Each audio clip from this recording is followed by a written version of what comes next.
man, you've got some really, really cool stuff going on. You always do, but you really do. Just in the last couple of months, I mean, you've got a #1 song with the Grascals right now, don't you, on the bluegrass charts? Yeah, sure do. And that should be a lesson for all songwriters everywhere.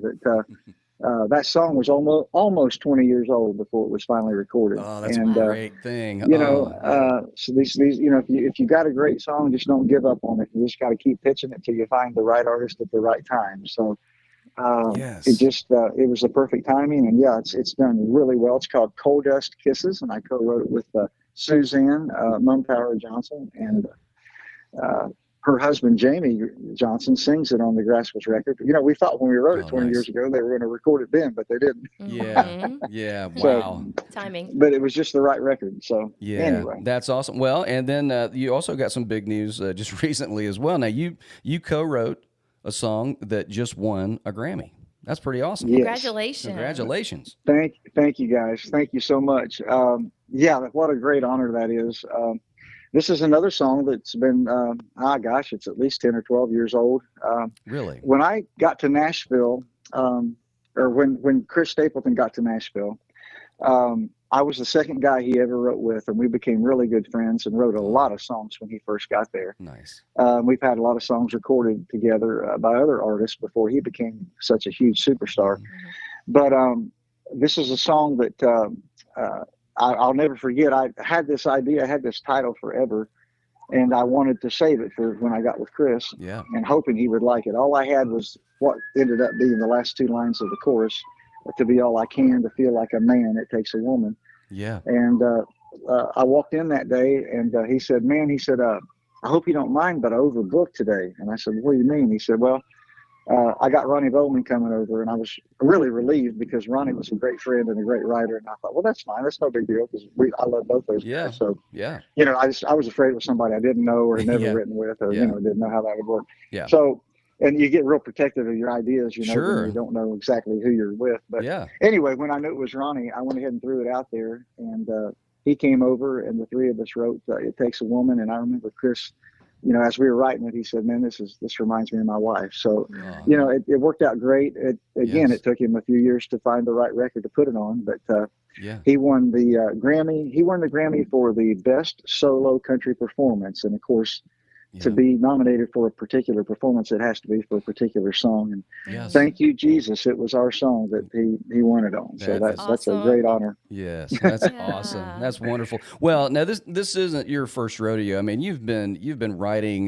You probably one of the most prolific writers that I know. I mean, you're always writing for projects. You're writing your own stuff, and just you're just constantly writing, aren't you? Like every day, you're keeping the clock wound, right?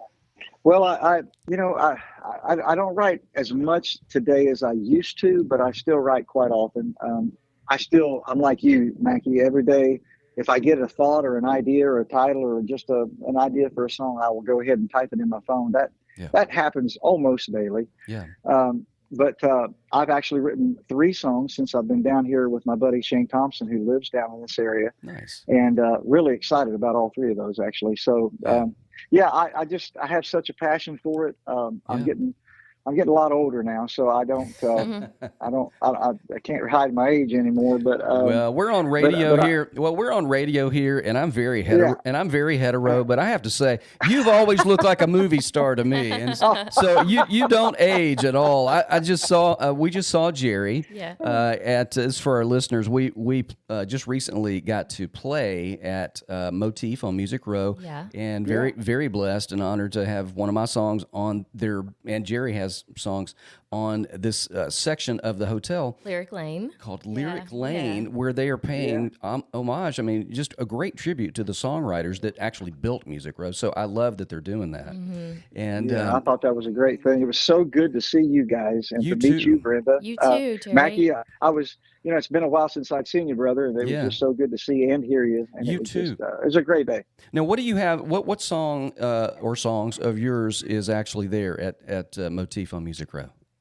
Actually, It Takes a Woman is the one that they put up there. Ah, Yeah. that's So they awesome. must have Nice. had a little ESPN going on because The Grammy Award-winning song That's there. right. yeah, it Yeah. ended up winning the Grammy. So I had that. I submitted that one, and a big hit I had with John Anderson back in the '90s called "I Fell in the Water That You Walked On." I But fell in the water. Yeah, I love that song. that's I love that song. We listened to it We yesterday. did listen to it Yeah. yesterday. Yeah. no kidding. Yeah. That's awesome. Sure did. We were doing our Jerry Salley homework yesterday. Yeah. Yeah. Oh, I love that song. Yeah, that's awesome. Well, you ought to get Motif to pick another one of your songs to put on the wall. There you No go. kidding.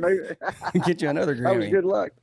Yeah, That is was good luck. awesome. Yeah. Well, we're just so tickled for you. That's just a wonderful thing. And "It Takes a Woman" is the song.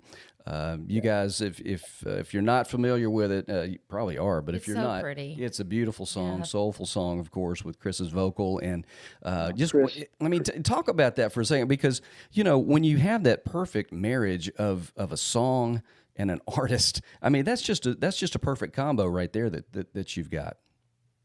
It is. I mean, I'm so, sometimes you get these things in your head that you're like, okay, I need to save this for this person. I need to save this idea for this artist for if I get a chance to do this, So, Yeah. again, I'd had that idea for a while, and I didn't really even have the melody, I just had the idea, and I thought, man, this could be something in the bluesy country vein that Chris could just wail on. And man, he put a melody to it that day that just absolutely made it what it is. And no one could ever sing it as great as he does. It's just, I mean, I was surprised. We had stiff competition, man, at the Grammys. So I was actually, I hate to admit this, but I had played a big church down here that morning, and I had two of the most wonderful services I've ever had playing anywhere. Yeah. And I remember, I don't know, some people think this is weird, but at the end of the first service, it went so well. I was so comfortable.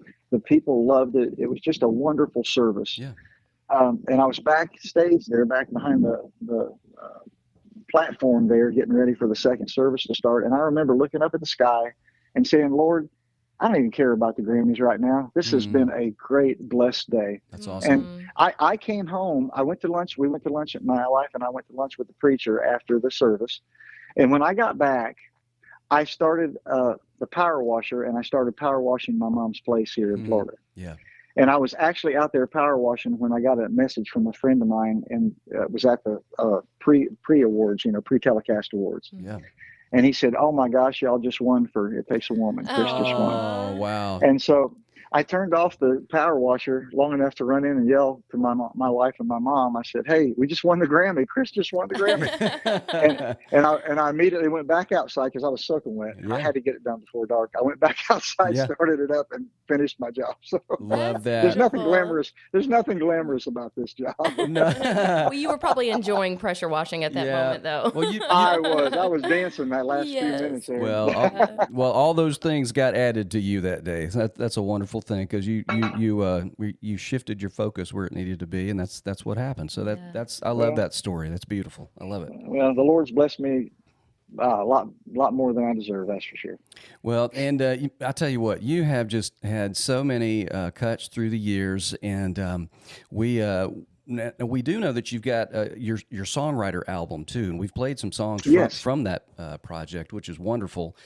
And thank you. Yeah, it's so good. And so currently, tell us just briefly, just a little bit about like where you are right now and with projects. And I know you've got the label. Tell us just a little bit about that, if you will. Well, the most recent project I've got out is the songwriter album. It came out in May of last year, so it's not quite a year old yet. Yeah. And it's a collection of 12 songs that I wrote all by myself. I am getting older, as I mentioned earlier, and I started thinking, I've written some songs by myself that have been recorded and a couple of hits in the gospel world, but most of the songs I've written over my life was co-written. Yeah. And of course, I didn't know anything about co-writing until I moved to Nashville. I mean, I just thought you were a songwriter. I didn't know until I signed my first publishing deal. They're like, they're booking you with all these people to co-write. Yeah. And I'm glad they did, because I wouldn't have learned what I learned if I hadn't had the incredible mentors that I had, and Yes. learned everything I learned from them, really, Yes. how to dig deep and, get that right, make the line perfect and not settle, So, Yes. so I'm just grateful for all that. But I also thought, you know what? I don't want to go out here being known as a co-writer. I want to be known as a songwriter. So I Mm. sat down. It took me almost 5 years to get the songs exactly where I wanted them. Wow. And so I'm really proud of that project. It's been I said it took me 5 years to write. It took me my lifetime probably to write those Yeah. songs. Yeah. Yeah. But my most current single off that album is a song called "What Love Looks Like Today," and then I've got a brand new single called "Blue Blue Rain" that's going to come out in the next 3 or 4 weeks Oh, nice. from that album. And in the meantime, I'm actually doing a trilogy project. That one's the songwriter. I'm halfway through a new album. It'll be all bluegrass gospel called "The Believer." Nice. And so I'm hoping to get it done this year and put it out the first of next year, 2026. That's my goal. Yeah. So I've got the songwriter and the believer. And then when I'm absolutely 100% sure my career is probably over and no one can hurt me, I'm going to do I'm going to do an album called The Patriot, Nice. because I have a lot of songs that are just songs about things that I believe in. Yeah. And I love our country. Yeah. I know there's a lot of division. That's why I wrote the song, "What Love Looks Like Today," because, Nice. there's so much crap on both sides of everything. And Yes. it'd be nice if we could just do something nice for each other every Yeah. day. If it's just something, Yes. even just a little smile, nothing's more aggravating than going to Walmart and just smiling and nodding your head and saying hi to somebody, and they just turn their head and walk away like, "What's wrong with you?" I know. And so Yeah. I just think we could show each other, a lot more kindness. And I mean, they're Absolutely. not songs that I don't think anybody would hate me for, but they are songs that have pretty strong messages Yeah. and things I just want to say before I get out of here. Yeah. So that would be the third in a trilogy, and the first one is out right now. It's called The Songwriter, correct? Yes, sir. And Yes, sir. I tell you what, it's just a great album with some great songs on it. And now you're labeled. Tell us a little bit about that label and what's going on there. Well, I started Billy Blue Records in 2018 with the folks that own Day Wind Records up in Hendersonville. Yeah. And we quickly became one of the premier bluegrass labels. We've been very blessed. We were able to sign the legendary Doyle Lawson and Quicksilver and Joe Mullins and Radio Ramblers right off the bat. Yeah.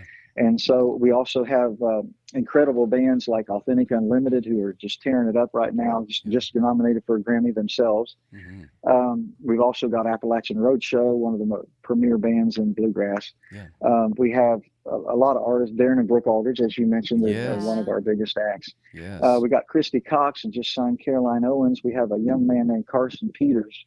He's got a band called Carson Peters and Iron Mountain, and he's only 21, and he's a fiddle prodigy. I mean, Ricky Skaggs had him on the Opry when he was only 10 years old. Wow. And he is literally one of the greatest musicians I have. I mean, he just blisters it.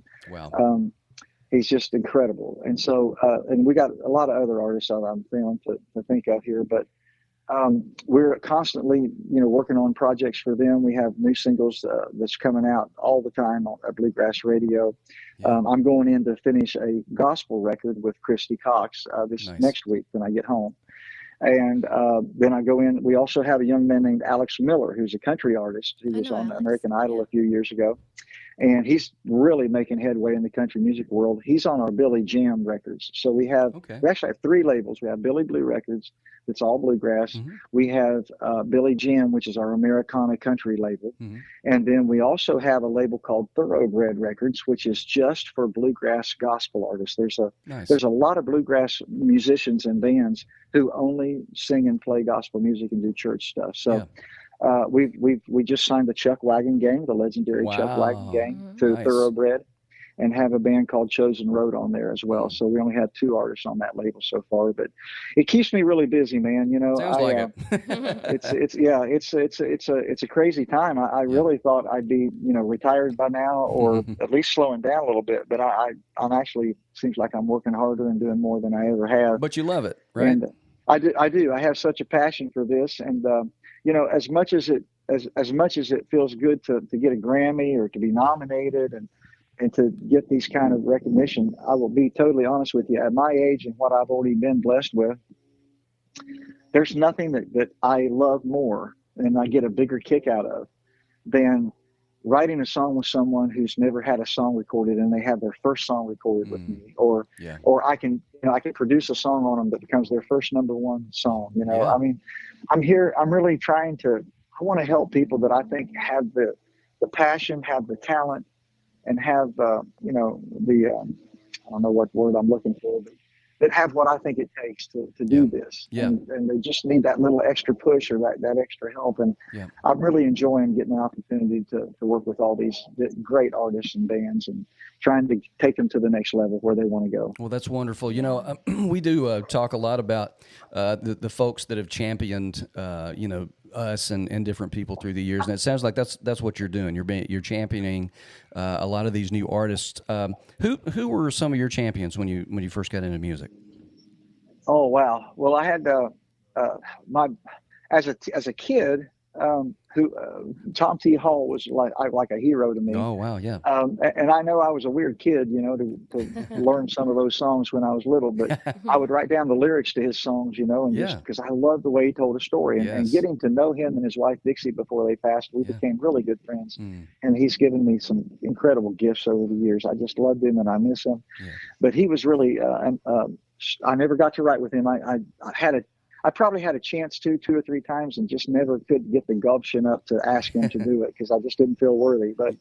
But he was obviously a big influence on me as a kid. But when I got to Nashville, two of my biggest mentors were Jim McBride, who is in the Songwriters Hall of Fame now, and Jim Rushing, who who has also been nominated for the Songwriter Hall of Fame. He's our neighbor. He's our neighbor down here. We're in Columbia, and he's nearby. So yes, he is. He just texted me this morning.